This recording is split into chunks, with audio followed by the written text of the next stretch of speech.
All right, now let me keep my promise and show you that magical tool, yeah, that lets you get logical control over a machine you have physical control over. Yeah, so in fact, that's not only the physical control you might have over the system. So in terms of virtualization, you will still have logical control or a physical control over the hypervisor or remote access to the hypervisor environment or a private cloud controller or whatever lets you basically configure virtual machines, virtual guests, and reboot them. So what Konboot, what this tool does is letting you prepare the medium or use the medium already available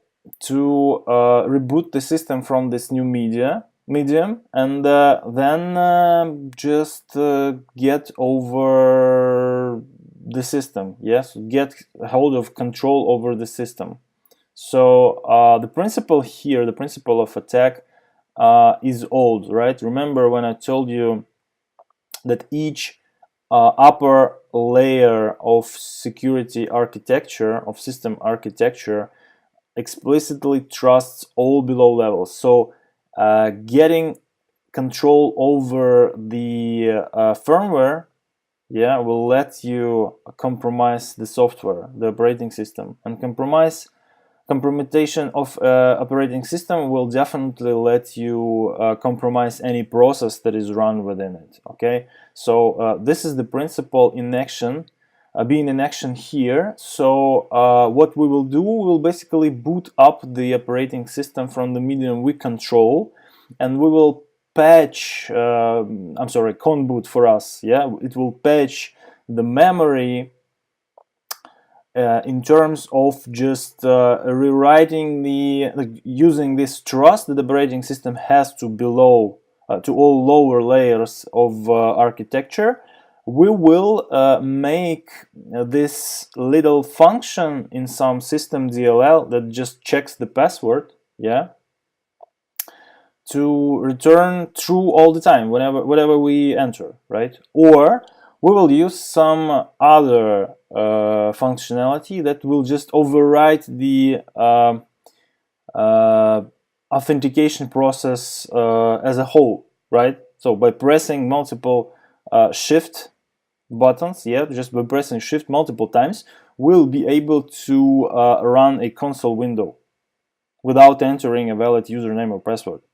So let's see how it happens. So for that, we will still use some virtualized operating system. So this is our old friend, the Windows 10 we have been attacking previously. So here is some user.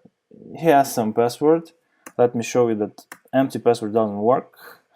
And then we will shut it down, I guess. Or no, can we configure it right from here? So we are using VirtualBox for virtualization, and we are going to storage, and then we will use this Konboot CD, right? And now we will just reboot the machine. Okay, we'll just reset it.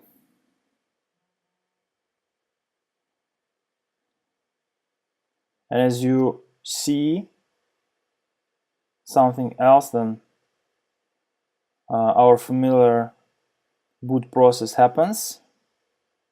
But after that, the operating system that is still on the HDD is boot up.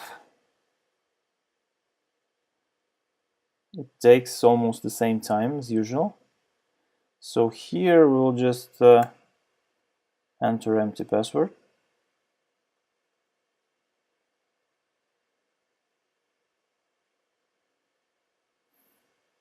So you got the idea. Okay, so this function in memory that is responsible for verification of user credentials is just letting us in. yeah, to an existing account in the system, or a cached account from Active Directory controller. So that doesn't matter much whether this machine is or is not a member of Active Directory domain. Okay, so it will work almost all the time, and it will work on Linux and Mac OS as well. Just because this is really down below the security architecture. It doesn't matter much what is the operating system, as long as you are able to get control, to compromise lower levels. Yeah, at the boot level you can get control of the system, and for that normally you if you are dealing with the physical system, not virtualized one, you will have to get physical control over the hardware. Okay, so this is something really recursive, right? In order to get a hold of lower levels of architecture on the logical level, you have to get physical control. But once you do that, you are basically owning the machine. Yeah, and the same thing holds true when you are dealing with hypervisors. When you are at the hypervisor, that is the lower level of virtualization for every virtual machine that runs on it, you in most cases will be able to compromise any virtual machine on it. Okay, so there are specifics. Yeah, so virtual machine and cloud hacking is a slightly different discipline on by itself. But the general idea is, if you can get to this lower level, you can compromise everything that's above. Okay, so let's try this other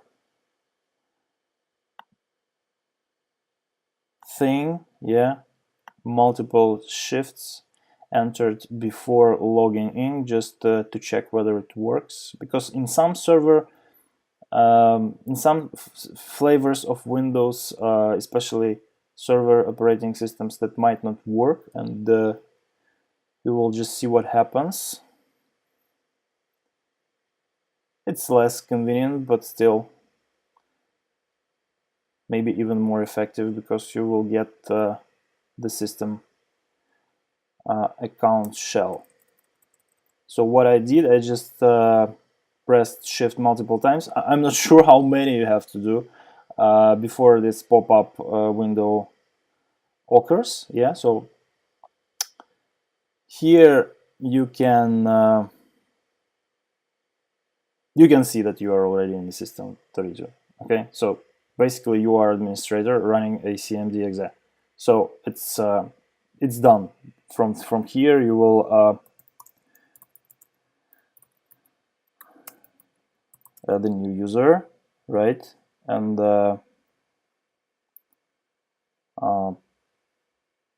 change the password for him, right? So how exactly you do that?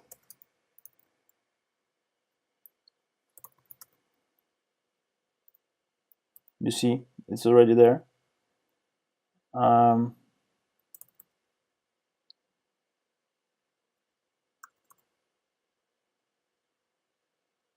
Net user 2 password 1 add. Okay, so let's check. Oh, and let's add it to administrator group. Net local group administrators.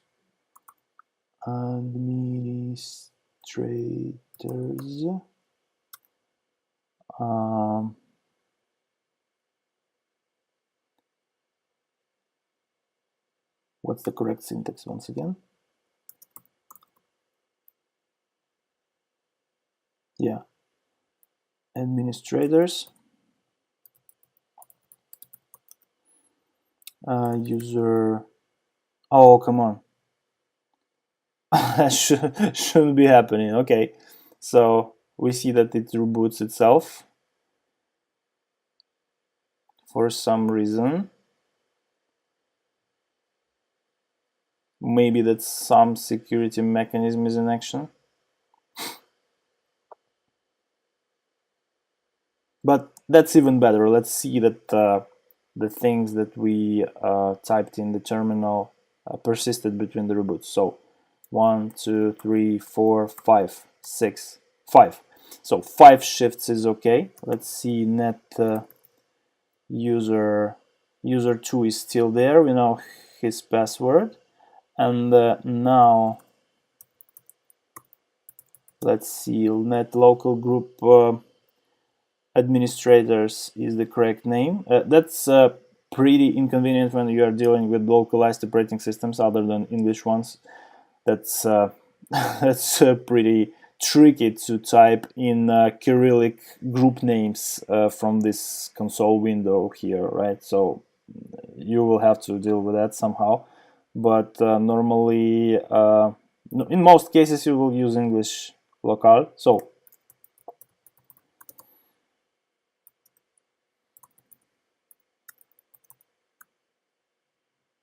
from this point, basically, when you are in a domain controller virtual machine, you basically have owned the organization. Yeah. So let's exit now, and let's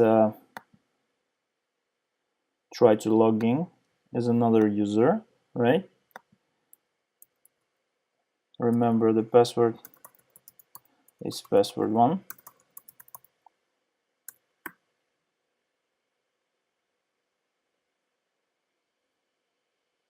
It takes some time because the new account is created for the first logon, and Windows is really happy we are here. So you see, this is like the normal post-exploitation tasks you would do from the Windows console once you're on the system and you cannot run Meterpreter, for example, right? You would just run a cmd exe, and it will let you use this typical Windows commands to just create a new user with the password you know, and include that user into local administrators group. So this is a normal way to increase your privilege over the system once you have compromised it. So this is how it happens. I think in the next video we will focus more on how to do these post-exploitation tasks using only legitimate tools you can find in almost any Windows system. And then yeah, I think we will get to online password cracking, and then we will get to some basics of Linux exploitation and post exploitation. See you there.